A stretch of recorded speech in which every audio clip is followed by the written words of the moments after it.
vuelta, gente linda, acá a el último tramo de la tarde de hoy, tercer día de la Escuela del Sur de Gobernanza de Internet. Hemos tenido un día intenso y ahora tenemos un panel súper interesante lleno de grandes amigos sobre qué pasó con el ciberdelitos y cibercrímenes en estos tiempos de pandemia y bueno, qué es lo que nos espera para el futuro. Tenemos muchos amigos en el panel, tenemos al querido Adrián Acosta, que ahora es jefe de la División Seguridad Informática de la Policía Federal de Argentina. Bienvenido, Adrián. Tenemos a nuestro querido Horacio Solín, que es titular de la UFESI, que es la Unidad Fiscal Especializada en Ciberdelincuencia.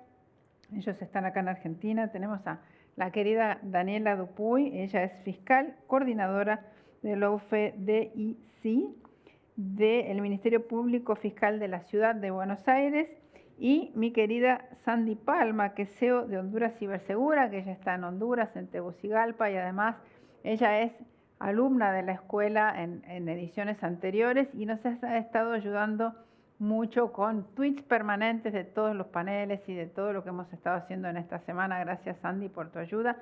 Y ella va a estar moderando el panel, así que le voy a dar la palabra a Sandy y les agradezco muchísimo a todos por estar acá. Qué elegante está Sandy, muy linda. Gracias, estimada Olga. Bienvenidos por la todos. Invitación. ¿Me escuchan? Sí, perfectamente. Todo tuyo. Ok. Bueno, muchas gracias por la invitación. La verdad, para mí es un honor compartir aquí con esos tres expertos.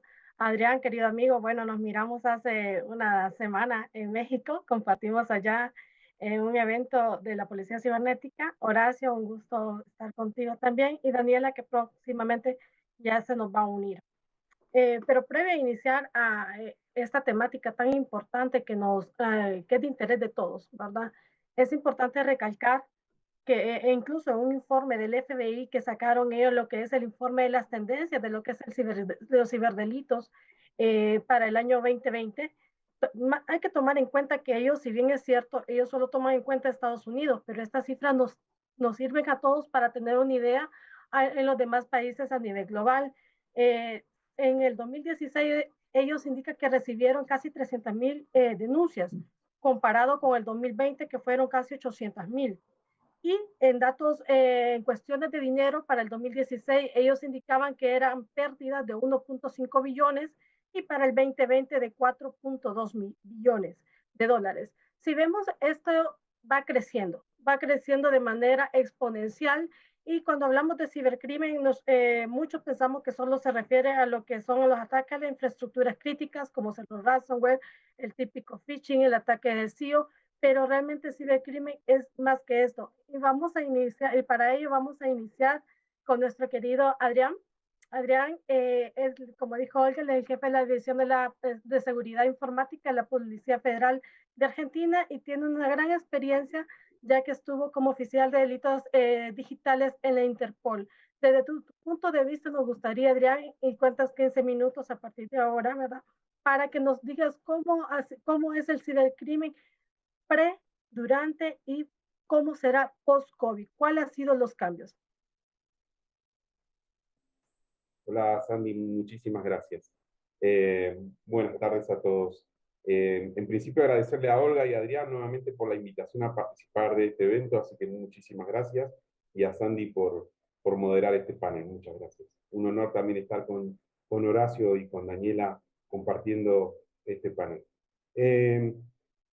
Sí, evidentemente algo cambió durante estos últimos años y ¿qué fue lo que cambió radicalmente? Fue que la sociedad adoptó cada vez más tecnología y el aislamiento, la cuarentena, toda esta situación en la cual nos vimos obligados, nos ha forzado a adoptar cada vez más tecnología. De hecho, gente que normalmente iría al banco a hacer algún trámite, fue obligado a hacerlo a través de páginas de home banking, ¿no? Y así también muchísimas otras cosas más, porque solamente existía el banco para hacer transacciones con moneda extranjera y el resto de los trámites los teníamos que hacer online o a través de un autoservicio. Evidentemente, ese es un pequeño detalle, hay muchísimos más por hablar del cambio social que hubo con el uso de tecnologías, hubo muchísimos más, el uso de plataforma de delivery, que mucha gente no estaba acostumbrada a utilizar porque podía ir a comprar su propia alimento a un restaurante, los restaurantes estaban cerrados, se vieron obligados a utilizar plataformas de delivery. Y así muchísimos cambios que ya se venían dando antes de la pandemia, pero que la pandemia los potenció. Y todo eso ha hecho que también se potencie los ciberdelitos, ¿no? Entonces, el crecimiento del uso de más y más tecnologías por parte de la sociedad, el incremento del tiempo que está conectada una persona, ¿no? Cada vez está más tiempo conectado. Hoy los teléfonos nos calculan el tiempo a la semana que estamos conectados en el teléfono y a veces nos sorprendemos la cantidad de horas que pasamos atrás del teléfono, ¿no? Entonces, eso hace de que los cibercriminales estén atentos a todo ese cambio social. Ellos están atentos al cambio social y qué está utilizando la sociedad en general para encontrar el punto débil, para encontrar la vulnerabilidad y poder acceder de alguna manera a cometer algún tipo de delito. Por supuesto que en la mayoría de los casos buscan algún beneficio económico, tener algún delito relacionado con ganancias económicas, pero también temas como el que seguramente la señora Daniela Dupuy va a exponer, el tema de material de abuso sexual infantil también se vio incrementado durante el tema de la pandemia, durante el tiempo de pandemia. Ahora, ustedes dirán, ¿qué es lo que se va a quedar? Y se va a quedar entre nosotros todo este uso de tecnología, ¿no? Porque si ya usamos las empresas de delivery para pedir comida porque nos acostumbramos, seguramente eso va a quedar ya implantado en la sociedad. Entonces, si ya quedan temas como eso implantado en la sociedad, del uso del home banking, del uso que antes no lo usaban tanto, hoy ya es algo habitual, eso ya queda implantado. Entonces, el uso de estas tecnologías y también plataformas de streaming que habían aparecido mucho, al principio existía Netflix y hoy ya existen muchas más plataformas de streaming por lo cual ven series, películas, o sea, hay muchísimos cambios sociales del uso de la tecnología, ni hablar de plataformas para conseguir pareja. En mi época íbamos a bailar y podíamos ir a tomar una copa, un café. Hoy en día es me gusta, no me gusta, ¿no? Y no solamente la gente joven que antes usaba esas plataformas, sino ya también gente de diferentes edades empiezan a utilizar esas plataformas. Entonces, también hay delitos relacionados al uso de esas plataformas y también hay delitos en los cuales nos vemos expuestos con el uso de tanta tecnología sin saber cuáles son las medidas preventivas correctas para utilizarlas. Entonces, el cambio de que ya hay países que consideran que la mitad de sus delitos son cibercrimen en Europa, en Asia, ya consideran que la mitad de sus delitos son cibercrimen en algunos países. Eso hace pensar de que nosotros vamos camino a eso. Sin embargo, todavía Latinoamérica está todavía con prioridades de delitos violentos, pero sin embargo, seguramente vamos a llegar a ese camino. Ahora, la separación de los delitos es muy importante. ¿Qué es cibercrimen? ¿Qué no es cibercrimen? Con el uso, ¿qué son crímenes habilitados por la tecnología, ¿no? Enable cybercrime, como le dicen en inglés. Entonces, está todo relacionado entre sí. Entonces, si hablamos de sextortion, no estamos hablando de un cibercrimen, sino de un delito habilitado por la tecnología, ¿no?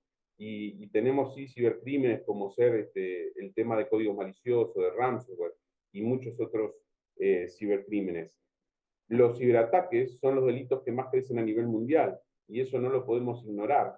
¿Por qué son los delitos que más crecen a nivel mundial? Por justamente este cambio social que estamos teniendo y para nosotros pasa a ser fundamental el uso del teléfono celular, pasa a ser una herramienta que hasta hay gente que se olvida el teléfono en su casa y la agarra como abstinencia y empieza a temblar porque se olvidó el teléfono. Eso significa que pasa a ser algo muy importante en su vida el teléfono, donde guarda toda la información de su vida en ese teléfono, ¿no? No solamente en la computadora.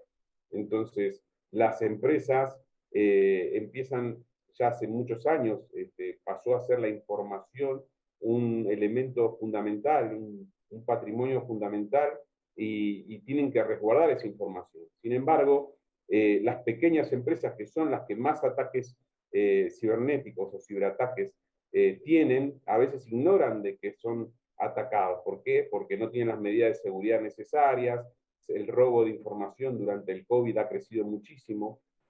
Durante la pandemia el robo de información y después la extorsión por devolver esa información o no publicarla también ha crecido mucho, de la mano del ransomware, acompañado del ransomware también, ese robo de información. Entonces, hay muchos delitos que se vieron potenciados y crecieron durante la época del ransomware relacionados al cibercrimen. El phishing, como nombraste, el robo de información, el ransomware, el BEC y muchos otros delitos. Pero todo eso se debe gracias a ese cambio social y al uso masivo de las tecnologías. Básicamente eso, tomar conciencia cuesta más, las personas no tienen la conciencia necesaria de los riesgos que corren con el uso de las tecnologías, no hay que criminalizar la tecnología, pero sí hay que conocer los riesgos. Las empresas no toman conciencia y a veces hasta el Estado y organismos del Estado no toman la conciencia y la importancia de resguardar la información y los datos que tienen, ¿no? Y cuando se ven expuestos esos datos, se dan cuenta de la importancia que tenía esa información y de resguardarla, ¿no? A través de mecanismos de ciberseguridad. Así que nos encontramos en esta etapa, nos encontramos en una etapa de cambio en donde el Estado y otras organizaciones tienen que tomar conciencia para difundir los mecanismos adecuados, ¿no? En este mes justo de la conciencia de la concientización de la ciberseguridad, empezar a difundir cada vez más la importancia de tomar los recaudos necesarios a nivel personal, a nivel empresa, del resguardo de la información para no ser víctimas de muchos de estos delitos que puedo nombrar. Así que hasta ahí creo que mi introducción a la temática. Te dejo espacio, Sandy. Excelente. Vamos a dejar lo que es el resumen del panel y las preguntas para el final. Ahora seguiríamos con Horacio. Horacio, ¿cómo estás? Un gusto conocerte de manera virtual. Horacio es titular de la Unidad Fiscal especializada en ciberdelincuencia del Ministerio Público de Argentina. Horacio, nos gustaría, miramos que en septiembre salió lo que es el informe de gestión del año 2020 de la Unidad Fiscal, y en este indicaban de que de abril del 2020 a marzo del 2021 recibieron más de 14,000 reportes de incidentes, de los cuales ya habían iniciado con casi 300 investigaciones preliminares. Me gustaría que nos contaras más detalle de lo que es la gran labor que realizan ustedes en la unidad de investigación. Bueno, perfecto, muchísimas gracias primero por la invitación. Aclaro que yo también soy exalumno de la escuela, Olga, no te olvides de mí. Siempre es un placer compartir este espacio con ustedes. Sí, exactamente, nosotros hicimos un análisis de los casos que recibimos en la unidad. Son casos que responden a todo el país, no necesariamente casos que hemos trabajado nosotros en concreto, porque no tenemos facultades por nuestra organización nuestra organización política de intervenir en todos los casos, pero sí tenemos por nuestros canales de comunicación un panorama de lo que viene pasando, especialmente en los temas que nos ocupan a nosotros, que son fraudes, accesos indebidos, interceptación de comunicaciones y algunos ataques informáticos como los que mencionaba Adrián. Voy a tratar de compartirles pantalla, así les muestro un poco los números, el resumen de los números. Deberían estar viendo ahora, ahí está, perfecto. No sé si se va a ver muy grande, pero espero que en sus dispositivos lo puedan ver. Nosotros lo que hicimos fue calcular lo que recibimos. Primero lo que hicimos fue calcular lo que recibimos entre 2019 y 2020 en el primer trimestre, porque en Argentina, enero, febrero y marzo de 2020, especialmente enero y febrero, si bien el COVID estaba empezando a surgir en el mundo, no había tenido consecuencias directas en Argentina. De hecho, los primeros casos de COVID de ciudadanos argentinos en Argentina se registran en los primeros 10 días de marzo del año pasado. Así que nosotros calculamos enero, febrero y marzo de 2019, enero, febrero y marzo de 2020 y enero, febrero y marzo de 2021, y aquí tienen los números que son, desde nuestro punto de vista, abrumadores. Recibimos 581 reportes en 2019, 3.790 en 2020 y 3.976 en 2021. Si nosotros después comparamos el periodo 1 de abril de 2019 a 1 de abril de 2020, 1 de abril de 2020 a 1 de abril de 2021, tenemos 5.281 reportes en el primer periodo y 14.583 en el segundo. Es un aumento considerablemente importante, es algo, ronda el 485% aproximadamente. El año pasado intuitivamente calculábamos un aumento de 500%, así que no estábamos tan alejados de la realidad. De esos reportes nosotros generamos investigaciones, crecimos mucho en investigaciones preliminares, es decir, investigaciones autónomas que el Ministerio Público hace frente a fenómenos delictivos y no tanto investigaciones generadas por denuncias de particulares. Pasamos de 160 a 289 comparando ambos periodos y en la parte superior del gráfico van a ver la cantidad de intervenciones que tuvimos a pedido de fiscales que también crecieron, pero no en tanta medida. De los casos que nosotros más detectamos, sobre los cuales más centramos la atención y que siempre representaron nuestra mayor cantidad de casos, pero durante la pandemia crecieron exponencialmente también, fueron los fraudes. Tuvimos un total de 5.200 reportes de fraude cuando en el periodo anterior habíamos tenido aproximadamente 1.500.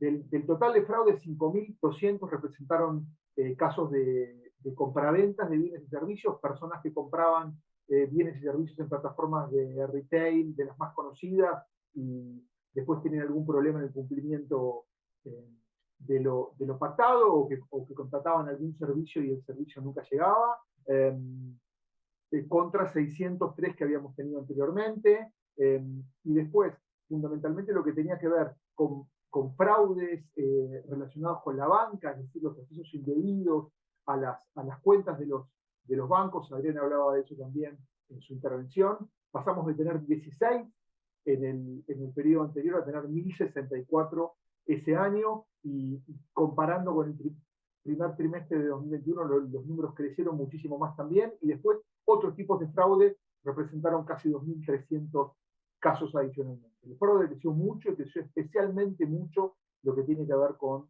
el fraude en la banca.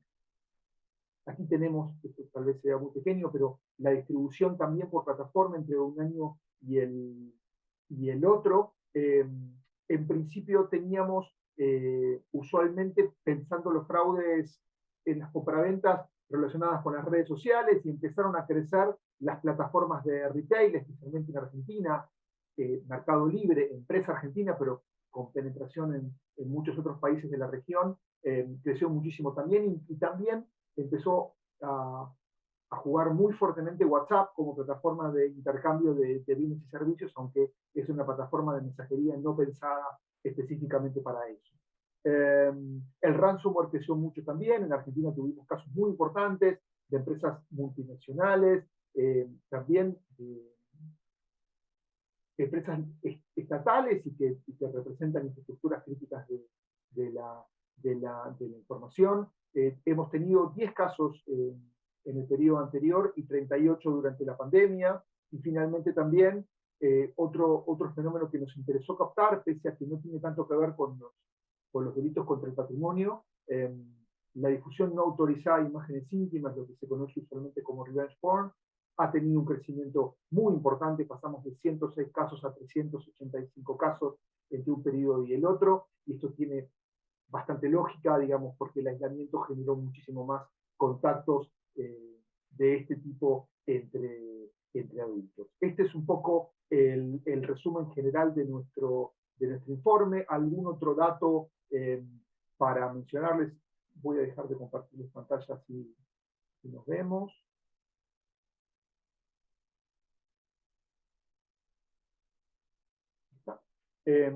Algún detalle adicional para comentarles sobre esto es que empezamos a notar cómo algunas maniobras que ya existían iban mutando de plataforma.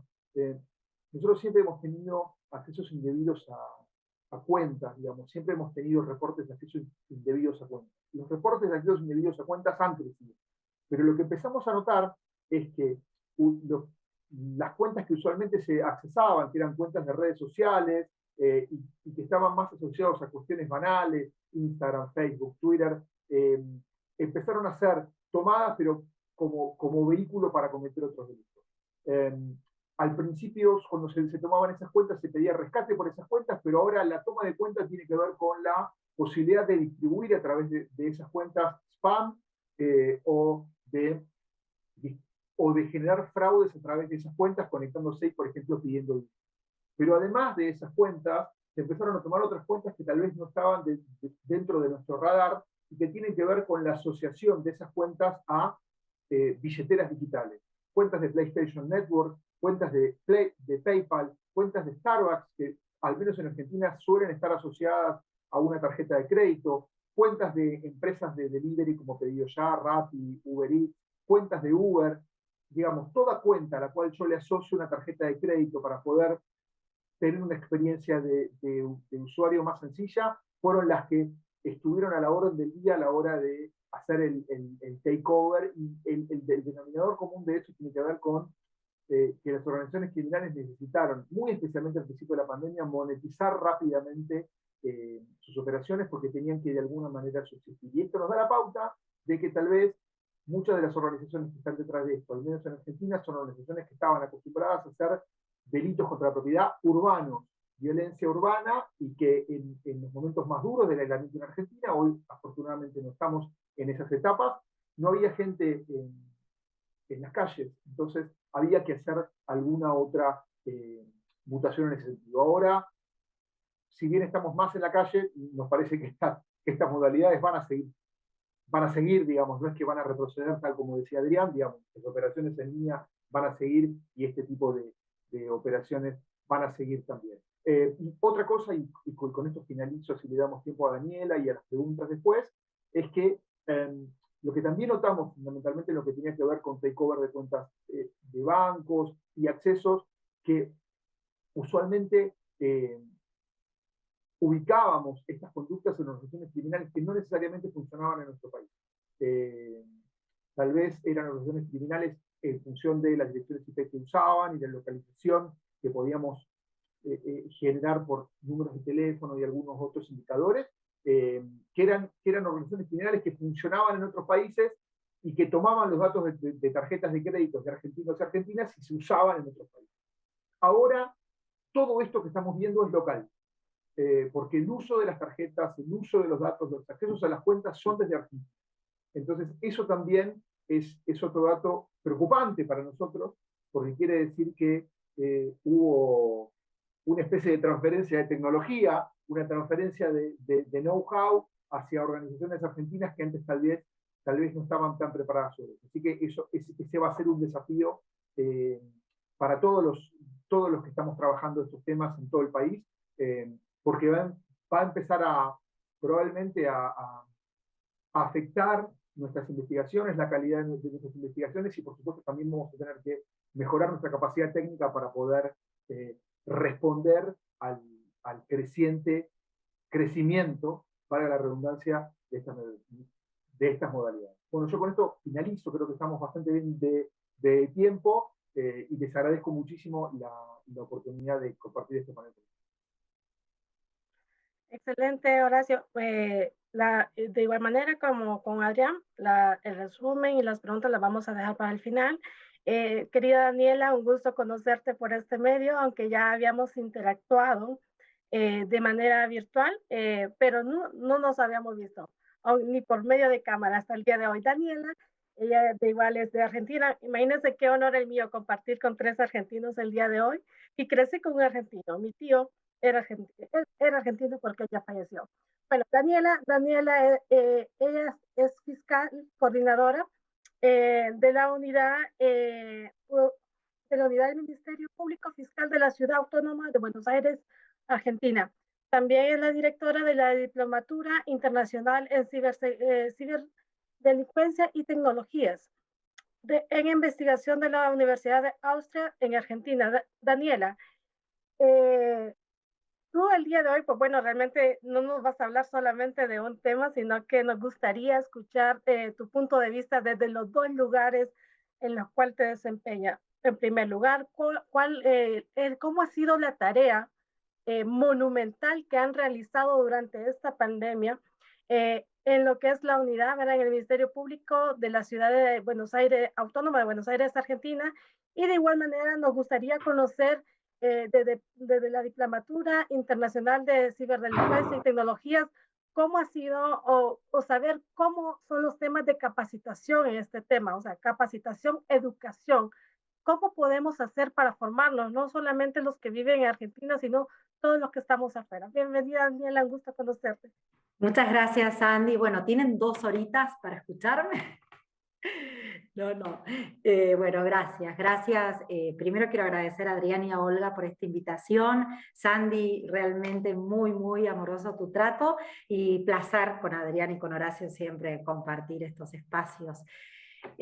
Bueno, yo escuchaba atentamente, ¿no? lo que decía Adrián primero y Horacio, y voy a compartirles, claro, digamos, desde un lugar como la experiencia que fuimos adquiriendo a lo largo de la UFEDICI, que es la Unidad Fiscal Especializada en Delitos y Contravenciones Informáticas de Ciudad Autónoma de Buenos Aires, con otros delitos. En algún momento con Horacio creo que nos solapamos por algunas cuestiones de competencia que hay que definir, pero lo cierto es que siempre con Horacio tratamos de mantener cada uno su lugar y su espacio, justamente para no pisarnos y para no entrecruzar este tipo de investigaciones. A veces es posible y otras veces no tanto, pero yo lo voy a compartir con ustedes.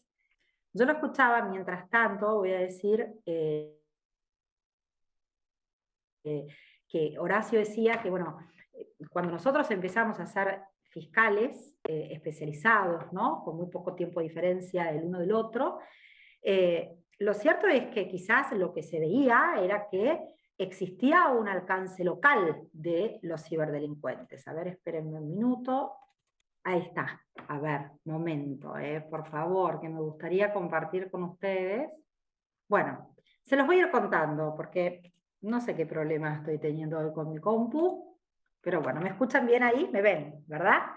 Bueno, lo cierto es que lo que decía Horacio con relación a que en los primeros años de la experiencia de la Unidad Fiscal Especializada en Delitos y Contravenciones Informáticas, lo que advertíamos es que realmente el comportamiento de los ciberdelincuentes tenía un alcance meramente local. Parecía como que se cometía el delito en un lugar y el efecto se producía en ese mismo lugar, como que no estaban organizados entre ellos. Sin embargo, a medida que fue pasando el tiempo, claramente estas actitudes, estas conductas se convirtieron en organizaciones criminales transnacionales, ¿no? Con lo que ello implica. Claro que hay para analizar diferentes fenómenos. Quizás, como dice Horacio, el fenómeno del ciberfraude, del fraude en sí, ha mutado en el sentido de que es cierto que se ve mucho la actividad local en cuanto a dónde se produce y los efectos que producen. Pero otros fenómenos, como los que yo les voy a contar ahora,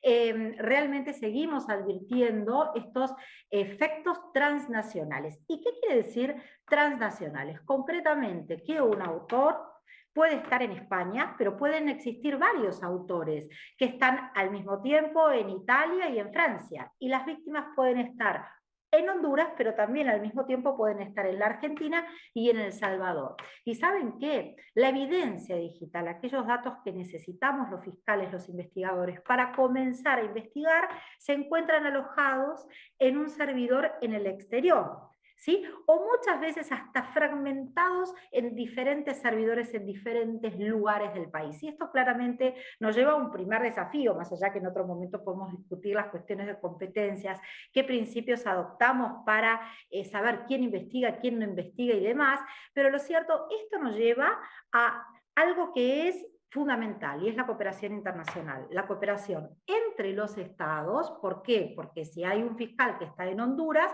bueno, muy bien, y allí está la evidencia que yo necesito para comprobar mi teoría del caso, seguramente necesitaré, a través de la red 24/7, pedirle a ese fiscal que me conserve datos o que me corrobore algunas circunstancias relacionadas con mi investigación.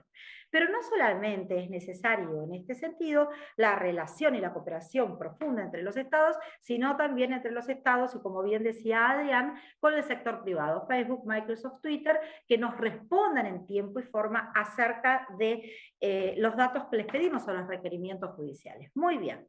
¿Cómo esto se encuentra traducida en mi ámbito primero judicial?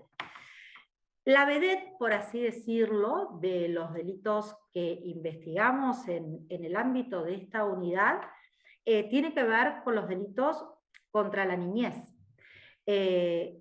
Explotación sexual infantil, grooming, vienen concatenados con abuso sexual a niños, niñas y adolescentes. Estos, digamos, que es el alma mater, pero no son los únicos. Nosotros también tenemos delitos relacionados con el daño informático, con el acceso ilegítimo, con los ciberfraudes en los artículos 15 y 16, hasta que se deriva quién tiene la competencia, pero lo cierto es que hoy la Ciudad de Buenos Aires tiene más de 2.200 casos en trámites, además de todos los que Horacio acaba de contar, ¿no?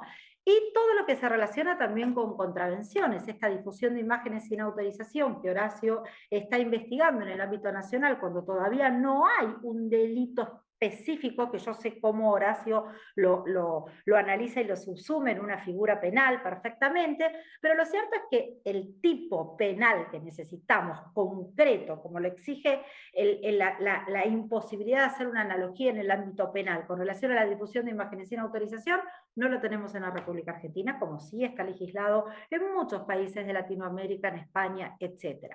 Esto es una contravención, ¿sí? Y con los efectos nocivos que esto trae. Lo mismo la suplantación de identidad. Aquí no es delito la suplantación de identidad, pero como muchos de los casos que Horacio investiga, como pueden ser cualquiera de los fraudes o bien la difusión de imágenes sin autorización, en muchísimos de estos casos se suplanta la identidad, se crea un perfil falso para cometer este tipo de delitos. Vayamos a lo que son los niños, niñas y adolescentes, que los resultados son realmente alarmantes. Nosotros tenemos un convenio con National Center for Missing Children, ellos nos reportan, no sé si ustedes sabrán, pero en Estados Unidos hay una ley federal que exige a las empresas proveedoras del servicio de Internet a reportar a esta ONG cuando detectan que un usuario, que un cliente ha subido, ha distribuido una imagen, un video en donde se ve abusando a un nene, a un niño, a una niña o un adolescente, ¿sí? ¿Qué es lo que hace esta ONG? Como tiene convenios con todos los países donde la explotación sexual infantil es delito, es decir, en todos los países, nos reportan inmediatamente cuando los IP están en nuestro país, nos reportan a nosotros, a la UFEDICI, todos los casos. Estos casos, el valor, digamos, la cantidad de casos han sido abrumadores y han crecido su ingreso escandalosamente en la pandemia. Veníamos hablando de aproximadamente, anualmente, aproximadamente, les estoy diciendo porque tenía perfectamente la filmina para compartir con ustedes, pero entre 19.000, 20.000 casos hasta el 2019. Fue evolucionando desde el 2016, que tenemos registro, hasta el 2019, han llegado a 19.000 casos anuales. 2020, más de 39.000 casos. 2021, al 1 de octubre, llegamos ya a los 29.500 casos. Superamos apenitas lo del año pasado, ¿sí? El valor del año pasado en plena pandemia. Es decir, aquí podemos discutir, ¿no? Si es un efecto de la pandemia, si esto va a seguir creciendo. Lo cierto es que en nuestras investigaciones podemos detectar muy, pero muy fácilmente, cuando analizamos los dispositivos de almacenamiento informático, que también se comete el delito de grooming. ¿Por qué? Porque detectamos conversaciones de estos autores, digamos, que contactan a los niños o a las niñas y adolescentes pidiéndoles fotos, pidiéndoles videos, que se filmen llevando a cabo algún tipo de actividad sexual. ¿Qué es lo que hace el groomer con esta información? La recibe, satisface sus deseos libidinosos y, porque también lo hemos comprobado, lo introduce en una red de explotación sexual infantil internacional. Por eso es tan importante trabajar en la prevención, ¿no? Porque es cierto que hoy nuestros niños, nuestras niñas, tienen códigos totalmente diferentes en cuanto a lo que es la conectividad. ¿Está mal conectarse? No, claramente. Es lo mejor que nos puede pasar poder tener acceso a las redes, a internet, informarnos, nutrirnos, etcétera. Pero ojo, porque aquí hay algo que ellos deben saber, y es que los ciberdelincuentes están a la orden del día buscándolos, que ellos puedan realmente pisar el palito para que ellos estar ahí y poder acosarlos y poder acecharlos. Lamentablemente, este tipo de casos, les diría en un 24%, no llega a 25% de los casos, pudimos detectar en el ámbito de la OFEDICI que además de llevar a cabo una conducta de producción, difusión, facilitación por una red peer-to-peer de este tipo de imágenes o videos, es decir, de archivos, lo que hacen también es cometer el delito de grooming, pero también abusan sexualmente de los niños. A lo mejor quien está cometiendo ese delito de grooming o quien está al revés, quien está abusando sexualmente, produce al mismo tiempo este material, estos archivos de su hija o de su hijastra, de su paciente, de su alumno, ¿sí? Y me permito decir esto porque tenemos, digamos, un estudio hecho en la Fiscalía de perfilación acerca de quiénes son las personas que cometen este tipo de delitos y quiénes son las víctimas en cuanto a la franja etaria, en cuanto a si son nenas o nenes, en cuanto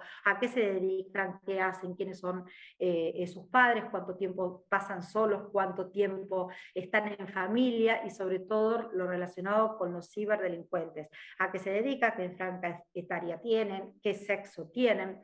Y la verdad es que llegamos a la conclusión, cuando uno tiene la especialidad, tiene esta posibilidad de investigar estos casos en donde lleva a juicio también en el sistema, es un sistema acusatorio el que en la República, en la ciudad de Buenos Aires está establecido, entonces llevamos toda la investigación hasta el juicio oral, entonces tenemos esta posibilidad de profundizar el conocimiento, no solamente en cuanto a la investigación, sino en cuanto a la perfilación. Esto muchas veces nos permiten institucionalmente adoptar ciertas líneas de política criminal para mejorar la investigación, para conducirla de alguna manera, ¿sí? Entonces, todo esto claramente es una gran preocupación a nivel internacional, no nada más de la Fiscalía especializada en cibercrimen, y es un gran desafío, porque esto lo que implica y lo que nos desafía es a dos cuestiones. Primero, como yo no quiero, por más que ame mi laburo absolutamente, y todos los que están ahí que me conocen saben que es así, pero yo no quiero que ingresen a la Fiscalía este tipo de casos, porque no quiero ver más víctimas, niños, niñas, adolescentes, familias destruidas, habiendo sido abusadas o conectadas durante meses a través del delito de grooming. Entonces, para que yo no tenga esta cantidad de casos, y para que Horacio no tenga esa cantidad de casos, no ingrese esa cantidad de casos al ámbito nacional, lo que hay que hacer es generar políticas de Estado claras, contundentes y uniformes para prevenir este tipo de delitos. Si esto no alcanza, y ahora voy a la segunda pregunta que me hiciste, Sandy, si esto no alcanza, entra al ámbito penal, ¿sí? Y esto es fundamental, la capacitación, el entrenamiento de los operadores del sistema, de los fiscales que deben ir a juicios, de los jueces que tienen que escuchar la información que el defensor y que el fiscal le entrega para tomar decisiones de calidad y rápidamente, investigaciones eficientes y en corto plazo. Esto se logra pura y exclusivamente con capacitación, con mucho entrenamiento de los operadores del sistema. Y en este sentido, ahí va lo que me preguntas, estamos desarrollando en el ámbito de la Universidad Austral una diplomatura internacional en ciberdelincuencia que tengo el honor de dirigir, mejor dicho, de codirigir con José Agustina, que es un profesor muy reconocido de la Universidad Abat Oliba de Barcelona. Y este programa lo que tiende es a lo siguiente: claramente otorgarle a los alumnos toda cuestión y la discusión dogmática y penal, sin lugar a dudas, pero no nos quedamos ahí. La experiencia que nosotros adquirimos como equipo en el día a día en la Fiscalía se transmite a ellos, porque los alumnos van a ser los futuros abogados, o ya son abogados y no saben litigar en casos de cibercrimen, o saben litigar pero no con evidencia digital, entonces ahí tenemos otro gran problema. Y lo importante es que se adquieran estas destrezas y habilidades para investigar, ¿sí? Para investigar y poder llevar un caso a juicio y litigar con evidencia digital. Es decir, dogmática, obviamente, siempre nosotros hemos aprendido a través de la dogmática penal, pero es sumamente importante tener la visión de quienes estamos, como yo digo, en la trinchera, ¿sí? En el día a día con estas investigaciones, que vamos adquiriendo y vamos creciendo con el resultado de estas investigaciones. Así que bueno, creo que ya para variar me pasé del tiempo, estoy abierta a cualquier pregunta que quieran hacer. Gracias. No te preocupes, Dani. Adrián te cedió parte de su tiempo, igual que Horacio, así que estamos bien, estamos bien. Mira, en el orden que igual que se presentaron, bueno, Adrián nos indicó de que el aumento de la dependencia de la tecnología en esta pandemia ha aumentado el riesgo a ser víctima de cibercrimen, ¿verdad? No solamente para las personas naturales, sino también para las personas jurídicas y grandes empresas. El crimen se va avanzando, el cibercrimen se va avanzando y se va modernizando tal como van avanzando las tecnologías, que ocupamos mucha concientización. Pero el cibercrimen es más que solamente lo que nos han dicho incluso nuestros expositores, no más que para hablar de este tema, como dijo Daniel, ocupamos un congreso específico de un mes de 8 horas diarias, porque el crimen se ha modernizado. Es más, podemos ver que en este año de 2021 el Consejo de la Unión Europea definió las 10 prioridades para la lucha en el tema de la delincuencia grave. Y entre ellas está la red de criminales de alto riesgo, los ataques cibernéticos en segundo lugar, el tráfico de seres humanos, la explotación sexual infantil, el tráfico de migrantes, el tráfico de drogas, fraudes económicos al sector financiero, lo que son los crímenes organizados, el crimen ambiental y el tráfico de armas de fuego. Bueno, el Interpol, Adrián, desde el punto de vista, antes de pasar a lo que son las preguntas de los becarios, me gustaría hacerte a ti una pregunta. Desde tu experiencia como desde el Interpol, ¿cuál de todos los crímenes que te acabo de mencionar ha sido uno de los que más lucrativos y que posiblemente nosotros como ciudadanos comunes y corrientes no lo miramos mucho, porque lo más nos enfocamos en lo que son los delitos de los cuales son víctimas los menores de edad, porque lo vivimos a diario con nuestros hijos, sobrinos, hijos de nuestros amigos, o lo que son los delitos bancarios, de los que podemos ser víctimas cualquiera, pero de los que acabo de mencionar, ya las organizaciones internacionales, ¿cuáles son los antecedentes de los que más ha aumentado en esta pandemia? Vale, sí. En el tema del cibercrimen es muy difícil calcular la estadística porque muchos de los crímenes no son denunciados, como también estuvo hablando Horacio al principio. Primero, las empresas no lo denuncian por un tema de reputación y un tema de resguardar la cantidad de clientes. Entonces, siempre cuando me preguntan estadísticas o números, hay que ser muy precavido en esto y realmente bastante cuidadoso, ¿no?, con lo que uno dice. Pero sí hay delitos que la sociedad no considera o las empresas no están viendo que tienen grandes cantidades de pérdida. Por ejemplo, el BEC, el Business and Compromise, que yo siempre hablo, se compara con delitos como el narcotráfico y otros delitos que realmente de crimen organizado que realmente causan grandes pérdidas, ¿no? Por ejemplo, bueno, ahora me encuentro fuera del país y justamente en una reunión donde evitamos una pérdida para una empresa en una sola operación de 38 millones de dólares. Entonces, estamos hablando que en una sola operación criminal se llevan 38 millones de dólares y por suerte en este caso logramos retrotraer el depósito, el envío de dinero a la organización criminal y recuperar el dinero. Pero en muchos casos no se logra ese objetivo y causan grandes pérdidas a todo tipo de empresas, ¿no?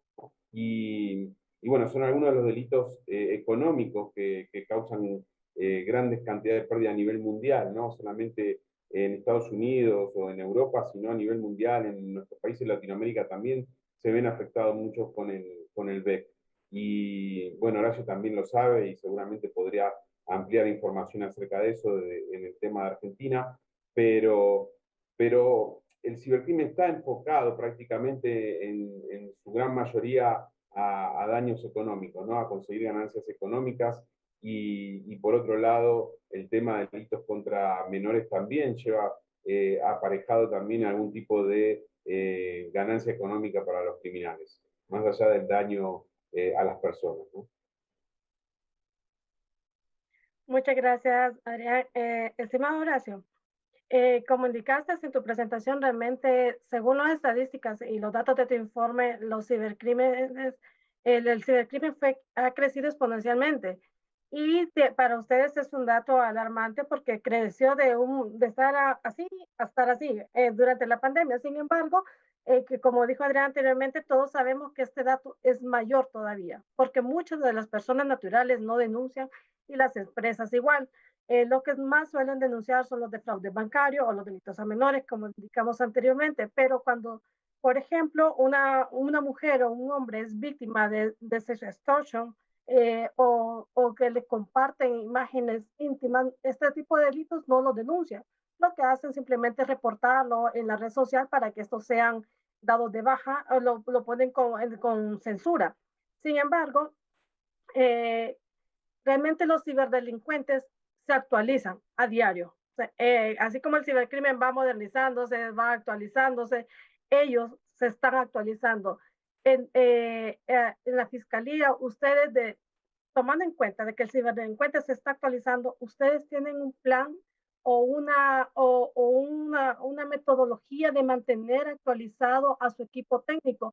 Porque si bien es cierto, como dijo un experto en el panel de la mañana, infraestructuras críticas, en áreas tan sensibles como esta, como es el área de investigación, de la parte de la parte forense digital, y en los jueces deben de haber una permanente capacitación y mantenerlos al día en temas tan relevantes como este. ¿Cómo están ustedes en Argentina en este tema? No te escuchamos, estás en silencio. Ahí estoy. Muchas gracias por la pregunta, súper interesante, y en realidad estamos muy comprometidos en eso. Realmente fue un desafío que me parece que, como les decía al final de mi presentación, vamos a tener que implementarlo ya como una práctica, digamos. Uno siempre habla de capacitación permanente como un cliché, pero la realidad es que lo que ha hecho, como siempre, la tecnología, pero fundamentalmente la combinación de la tecnología y la pandemia, es empujar a que tengamos que adelantar decisiones que a lo mejor teníamos previsto empezar a ejecutar mucho más adelante. Los criptoactivos, por ejemplo, muy asociados al ransomware, pero también a otras maniobras, han tenido mucha penetración en los casos que hemos visto, no necesariamente en casos ciber, ¿no? También muy asociados a algunas otras cuestiones como pueden ser el narcotráfico, la trata de seres humanos, el lavado de dinero, que también nosotros vemos en el marco del trabajo en las investigaciones de crimen organizado. Entonces hoy ya nuestro desafío es, ya ni siquiera nos preocupa, o digamos, sí nos preocupa, pero digamos, no estamos pensando en el Bitcoin, que tal vez era como la única opción en el universo que teníamos en el medio, sino que ya estamos introduciéndonos en otros criptoactivos, estamos pensando en protocolos para incautar esos criptoactivos, protocolos para que los fiscales piensen cuáles son las cosas que tienen que tener en cuenta a la hora de cuando uno hace un registro, un allanamiento o un secuestro, como lo llaman en sus países, pensar en cuáles son los elementos que tienen que buscar, como un papel donde puedan tener escritas las semillas, digamos, etc. Entonces, realmente lo que estamos haciendo es capacitarnos en función de lo que vamos viendo y planificar capacitaciones a futuro, no solamente de los abogados, sino de los equipos técnicos, e interactuar mucho. La tecnología siempre es desafiante en esta materia, y ahora muchísimo más. Muchas gracias, Horacio. Daniela, bueno, tú en tu participación fuiste bien detallada y nos dejaste claro muchas cosas y yo simplemente te tomaré algunas palabras. Dijiste algo fundamental, educación. Como última herramienta, educación. Cuando ya miran que todo lo demás nos está fallando, no lo estamos logrando, pues entonces educación. Ya, Daniela, a ti solo sería rápido la parte de la diplomatura, ¿cuáles son las recomendaciones que tú das por la cuestión del tiempo? ¿Cuáles son las recomendaciones que ustedes le dan no solamente a la gente de la fiscalía, sino que a todos a los abogados, a los criminólogos, ¿verdad? Para el tema de que tienen que mantenerse actualizados de manera constante, que no miren el tema de capacitación como un gasto, sino como una inversión. Sí, totalmente. Es que no tenemos otra alternativa porque hoy, en lo personal, yo estoy sentada de este lado y todos ustedes están del otro lado, pero es muy común que yo esté sentada en el mismo lugar que ustedes, porque no es que uno se capacitó una vez y ya sabe todo sobre cibercrimen. Las modalidades van mutando, se van sofisticando y el Estado tiene que contar con las herramientas necesarias y con las legislaciones adaptadas a la tecnología para contrarrestar, ¿no?, ese efecto, con lo cual tenemos que estar siempre sumamente capacitados para esto, tanto quienes trabajen en una fiscalía como quienes trabajen en un estudio jurídico, como un abogado que quizás decide defender a una persona que cometió un ciberfraude o no sé, una producción de explotación sexual infantil, porque por lo general, sobre todo en los países de Latinoamérica, es muy común que ya esté instalado el sistema acusatorio y la desigualdad de partes se ve muy fácilmente. Se ve en los juicios, se ve en las audiencias previas, se ve en cómo se investiga y cómo se controla la prueba que genera el fiscal, que es el que investiga desde el principio hasta el juicio oral. Y si no estás capacitado para controlar eso, no podés defender bien. Si no estás capacitado para investigar, no podés desarrollar tu teoría del caso. Si no estás capacitado para juzgar, no podés llevar a cabo realmente decisiones de calidad. Entonces, fíjense que no es nada más el fiscal el que tiene que capacitarse o el defensor, somos todos. Y por último, dos cositas. La primera es que ustedes seguramente, muchos de ustedes son muy jóvenes, y entonces este es el momento para capacitarse y para entrenarse, para empezar a aprender esas cosas que en lo personal a mí me tocó de grande, y es como, tuve que hacer como una carrera, ¿no?, nueva. Pero bueno, acá estamos. Y en segundo lugar, es muy importante que en este tipo de delitos, yo creo que en todos, pero en este tipo de delitos, porque estamos hablando de este fenómeno de la ciberdelincuencia, lo multidisciplinario, ¿no? Esto es fundamental. Yo soy fiscal, pero tengo un equipazo hermoso, tremendo, de gente humanamente 10 puntos, pero muy formadas, porque se entrenan mucho, pero al mismo tiempo tenemos técnicos, tenemos informáticos, tenemos psicólogos, tenemos psiquiatras, tenemos contadores. Esto a nivel institucional y mismo dentro del UFEDICI. Esto es fundamental. ¿Para qué? Para darle respuesta a la sociedad.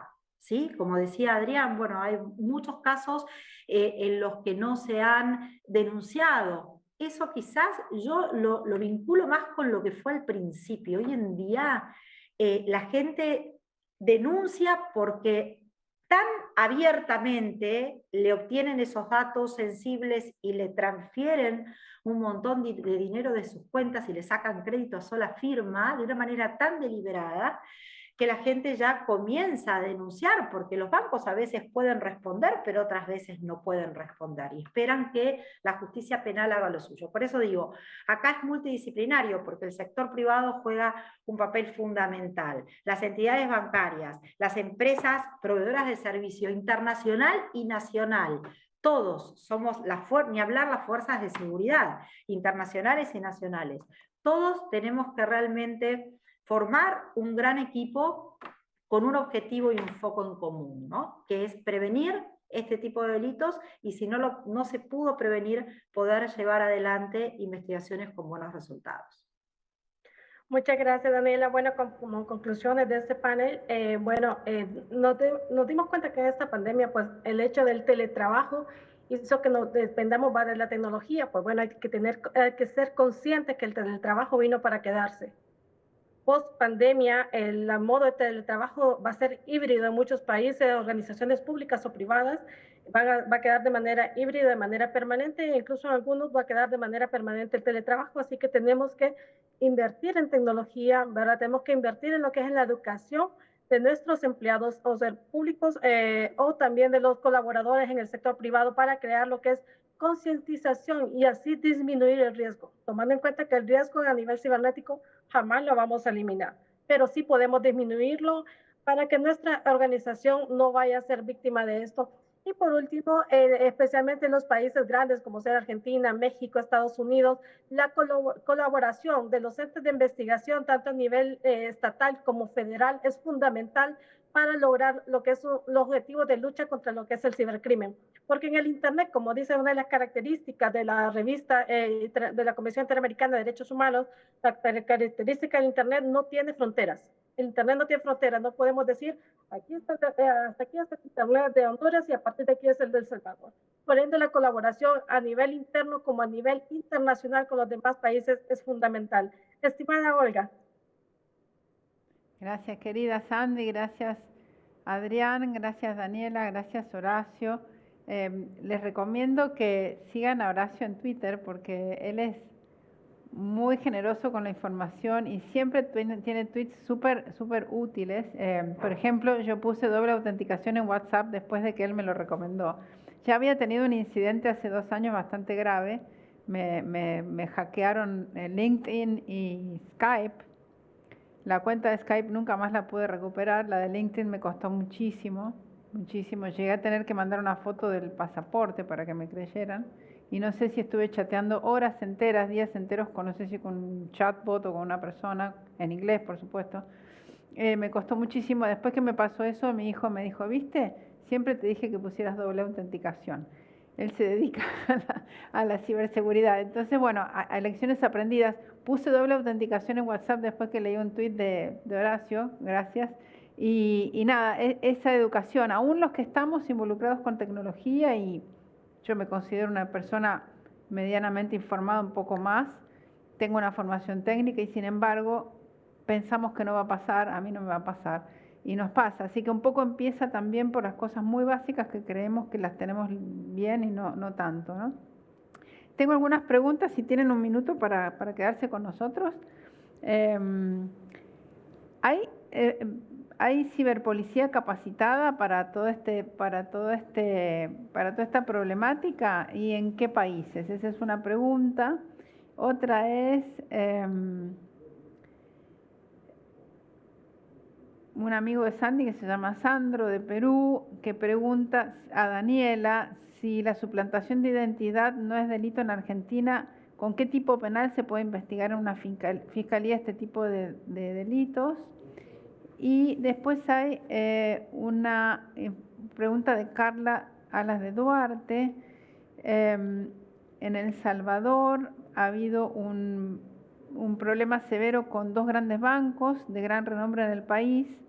Ha sido el primer país en legalizar el uso de Bitcoin como moneda de curso legal. En materia de cibercrimen, si pueden indicar en su experiencia delitos informáticos vinculados al uso de criptomonedas. Y ahí estamos.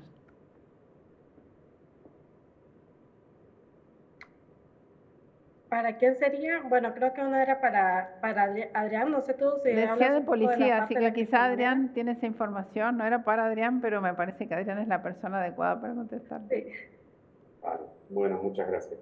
Primero, lo de ciberpolicías o policías que investigan el área de delitos tecnológicos.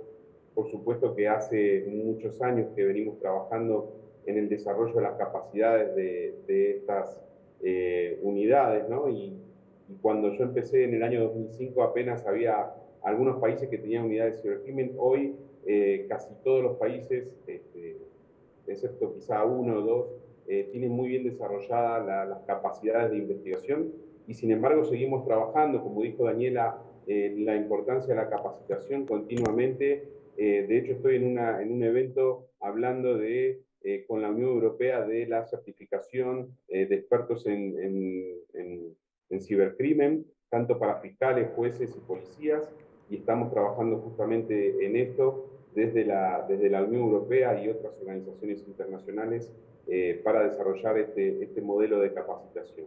Así que estamos trabajando continuamente en esto, es algo dinámico, no es algo estático, no es que ya un experto en cibercrimen ya es experto en cibercrimen de por vida, sino que hay que actualizarse justamente como también lo mencionó Daniela en su presentación. Así que estamos trabajando en eso. Y también trabajando en el tema de criptoactivos o criptodivisas, en los delitos no solamente relacionados al lavado de dinero, sino que hay muchísimos delitos relacionados a esto, y justamente la pandemia impulsó algunos de estos delitos como la estafa, ¿no? La estafa en inversiones en criptoactivos y tantas páginas falsas que existen justamente para engañar a la gente en la inversión de criptodivisas y después realmente terminan perdiendo todos sus ahorros.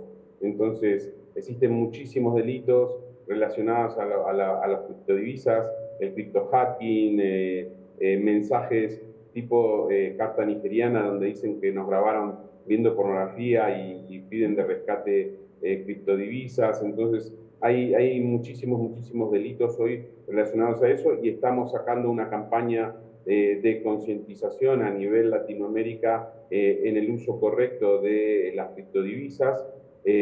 No son una herramienta más, no es algo criminal usar criptodivisas o Bitcoin o cualquier otra de las criptodivisas.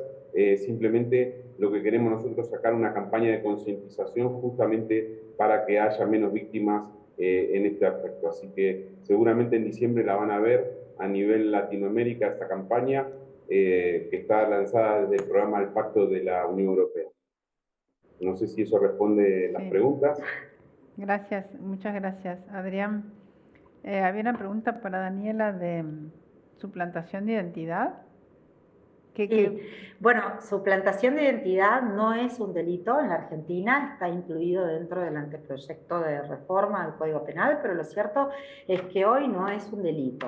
Es una contravención, sí, es una contravención en el ámbito de la Ciudad Autónoma de Buenos Aires, porque si la persona que está creando un perfil falso, suplantando la identidad de otra persona, vive en Mendoza y la que le suplantó la identidad vive en Córdoba, lamentablemente no será nada. Entonces, la suplantación de identidad en el ámbito de la Ciudad Autónoma tiene, digamos, un efecto muy corto, ¿no? En cuanto al lugar. Ahora, realmente amerita claramente que esta conducta sea incluida dentro del Código Penal.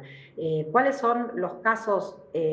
Nosotros tenemos muchísimos casos de suplantación de identidad y muchísimos casos de suplantación de identidad para cometer otros delitos o como derivados de, por ejemplo, suplanto la identidad de una persona para llevar a cabo, para amenazar o para hostigarte, pero también luego de, por ejemplo, crear o difundir unas imágenes que fueron tomadas con consentimiento de la víctima en un lugar, digamos, fuera del alcance de la mirada de terceros, teniendo en cuenta que eran una pareja y se han tomado fotos o videos de naturaleza sexual, cuando esa pareja rompe y son difundidas por lo general es por el hombre, perdón, pero y son difundidas sin el consentimiento de la víctima.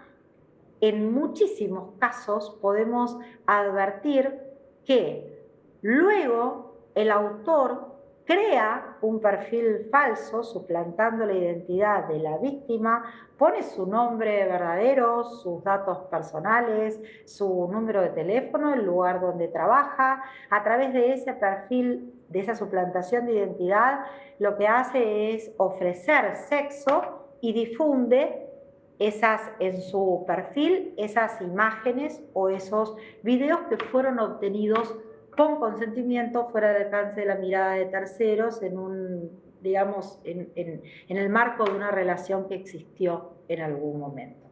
Entonces, la verdad es que es una contravención, pero nosotros lo investigamos como si fuera un delito. La gravedad o el impacto a la víctima es enorme, es enorme. Y la sanción que tiene es una pena, es una sanción de multa que es irrisoria, ¿no? Esto debe ser delito, es decir, por ahora la estamos, por así decirlo, estamos llevando a cabo este tratamiento de esta modalidad en el ámbito contravencional, pero esto claramente tiene que ser un delito. Gracias, Daniela. Clarísimo y muy preocupante, ¿no? Sandy, ¿algunos últimos comentarios? Hay una pregunta de Roberto Lemaitre que dice ¿qué opinan de todos estos debates internacionales sobre, a ver exactamente cómo lo pone él, es un acuerdo de ciberseguridad global? Esta mañana lo tuvimos a Christopher Painter, que seguramente lo conocen, y estuvo un rato largo contándonos todos los procesos que hay en Naciones Unidas, distintos grupos de trabajo y tratamientos y actualizaciones de la Convención de Budapest y otras cosas más. Y Roberto pregunta qué opinión les merece este tipo de acuerdos internacionales que podrían llegar a suceder, todavía no existen. Bueno, ¿para quién, Olga? Para el que quiera. Bueno, Horacio, ¿tú hablarías? Bueno, tomo el guante. A mí me parecen interesantes todos los acuerdos que puedan ser de cooperación. Como bien decía Daniela, digamos, acá hay un problema grande que nos desafía en los crímenes cibernéticos, que tiene que ver con la transnacionalidad, y la transnacionalidad se resuelve usualmente con cooperación internacional. Así que gran parte de nuestro trabajo depende de la cooperación internacional. Yo creo que yo no escuché la presentación de Cris esta mañana, pero lo he escuchado otras veces, y lo que debe haber contado es el proceso que se está realizando en el seno de Naciones Unidas, que se va a empezar a cristalizar en enero de este año, de la posible, tal vez, realización de un convenio internacional en el seno de Naciones Unidas en materia de cibercrimen, con una idea también de sumarle a ese convenio algunas cuestiones relativas a la ciberseguridad. Habrá que ver cómo se desarrolla eso. Hay muchas objeciones relativas a la practicidad de hacer un segundo convenio cuando ya existe la Convención de Budapest. Es un convenio bastante sólido desde muchos puntos de vista y que tiene el consenso de muchos países y tiene el esfuerzo de muchos países, pero también es cierto que hay muchos otros países que están fuera de ese sitio. Entonces, bueno, la primera discusión es si vale la pena hacer un segundo convenio, y la otra discusión es si vale la pena, si se hace un segundo convenio, que ese convenio trate temas de ciberseguridad cuando las cuestiones de ciberseguridad y de ciberdelito parecen ser diferentes. Digamos, ciberseguridad puede ser, por ejemplo, saber configurar un servidor, que no tiene necesariamente que ver con la comisión de un delito. Ciberseguridad también puede ser educación, pueden ser políticas públicas en materia de protección de datos personales, pueden ser políticas públicas en materia de definición de infraestructuras críticas, en materia de leyes de protección de datos, y no necesariamente la comisión de delito. Hay, por supuesto, una línea secante cuando las medidas de seguridad se vulneran a propósito, se comete un delito, también pueden ser otras cosas, pero digamos, son dos conjuntos que se interseccionan, como vimos en la escuela, en alguna oportunidad. Entonces, a mí me gustaría que las cuestiones de cooperación internacional en materia de delitos sean exclusivamente en materia de delitos, que no se mezclen cuestiones de ciberseguridad, y si hay que discutir cuestiones de ciberseguridad y de intercambio de información, por ejemplo, entre CERT, etcétera, se manejen por carriles independientes, y que para eso hay muchos organismos internacionales que están ocupándose de esto.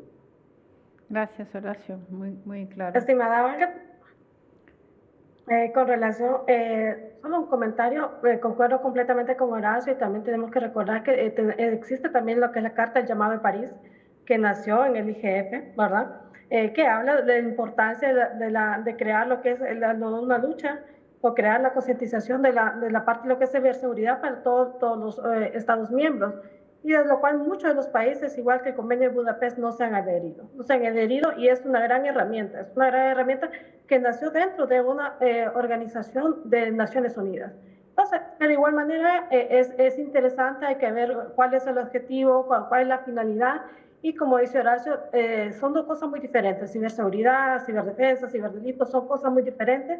Si bien es cierto, son cadenas, eslabones de una cadena que están concatenados, pero son cosas que hay que mantenerlas separadas. Así es. Bueno, gente, hemos llegado al final del tercer día de la escuela. Les agradezco muchísimo el tiempo, la dedicación y siempre el apoyo de todos ustedes desde distintas perspectivas. Sandy primero como alumna, ahora como aliada y tuitera y moderadora de este panel. Horacio, Adrián, hace mucho que participan. Daniela, bienvenida, ya serás convocada nuevamente para próximas escuelas y eventos. Les agradezco mucho el tiempo, la dedicación, el apoyo a este proyecto. Es un proyecto multidisciplinario, creo que quedó claro, creo que lo mencionó Daniela, yo soy técnica, tengo que aprender de temas legales, sociales y los abogados lo mismo. No hay otra manera de abordar estos temas si no es desde la multidisciplinaridad, y es el objetivo de la escuela. La escuela tiene 500 becarios de todas las disciplinas, de todos los países y de todas las edades, así que es un espacio abierto para pensar y reflexionar. Les agradezco muchísimo su participación y su apoyo, y les deseo que terminen bien el día, que estén sanos y con salud, y espero verlos personalmente pronto. Gracias, buenas tardes a todos. Gracias, Bueno, Daniela, muchas gracias. Que estén muy Horacio, bien. gracias a Gracias. Adrián, gracias Sandy querida, gracias por los tweets, Sandy. Gracias. No, de nada, estimada Olga, no me puedo ir sin antes contestarte que indicaste al inicio que andaba muy elegante. Es que no puedo andar de otra manera. Como he compartido antes, la Escuela del Sur de la Gobernanza del Internet para mí es el evento más importante de la región en educación sobre esta temática. Así que es un evento VIP para mí. Gracias. Así que es un honor para mí estar aquí con ustedes. Gracias, amigos. Gracias, Nos vemos mañana. Adiós, chao. Gracias por todo. Saludos de Adrián y Oscar y todo el equipo acá en Buenos Aires. Muchas gracias. Adiós, Chao. Luca. Adiós, Adrián. Chao. Bueno, gente, nos vemos mañana. 11 de Argentina, 9 de Colombia y otros horarios en la región y en el mundo. Les deseo que terminen bien el día. Hace un día intenso, pero súper interesante. Mañana será también muy interesante e intenso. Nos vemos mañana. Gracias.